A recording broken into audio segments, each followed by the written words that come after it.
Hi, Gary here. Time is money. I mean, you've heard that before. Actually, it was coined first by Ben Franklin. And it's all about productivity, you know? I mean, if you waste your time, then you're wasting productivity, and therefore you don't make the money, and it's a bad thing. And this is a really American philosophy and cultural thing. We're really big about this, you know, don't waste the time, because time is money. Well, I'm going to suggest to you that that's very tangible, and it's one side of a two-sided coin. The other side of that coin is very intangible. In fact, I kind of cover this in the recent Observer. You can see it here, and it's the title is A Family, Its Function, and a Child's Future. And you can read that, but it augments what I'm going to talk about here today in this blog post. So this other side is really intangible. It's about when you're not working. It's when you're home or away from work. It's about relationships. It's about legacy. It's about family. It's about all these other things. But the one thread that runs on both sides of this coin is time. And we all know that everyone, really what they want from us is just our time, along with our attention. That's invaluable to them.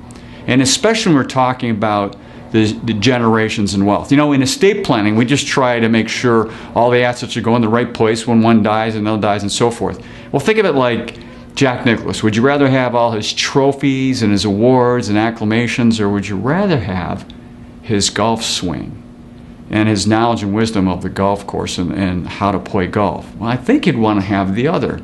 But it's kind of intangible. It's that second side of the coin. You know, I was recently in Old Town, Alexandria, Virginia, and they have a lot of these plaqued historical homes.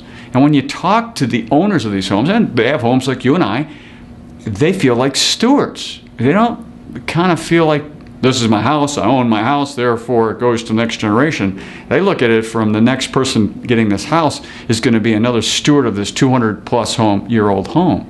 And that's what I'm talking about here today, is that this time that you spend to bring those stewarding things along to the family, to go along with all this wealth that you have, and I know most of you don't feel rich, but quite frankly, there's over 5.5 million of us that have over $1 million of investable assets. That's a lot of people. So it's going to pass on to millennials and Gen Z and all these future generations. And it came from your parents or grandparents. And there's some thread along here of very intangible stuff. It attaches itself to the money. So I'm bringing this up at this time of the year because you're going to be around family and friends over this Christmas and holiday season. And you're going to have time to reflect on the year and to reflect on who you are and reflect on different things. It'd be nice to spend some time being intentional about discussing, where appropriate, these things that really matter to families, that ultimately are going to be here when you're gone, and when I'm gone, you know, and another steward takes over down the road. So I thought I'd leave you with this to think about until the new year. So until next time, enjoy.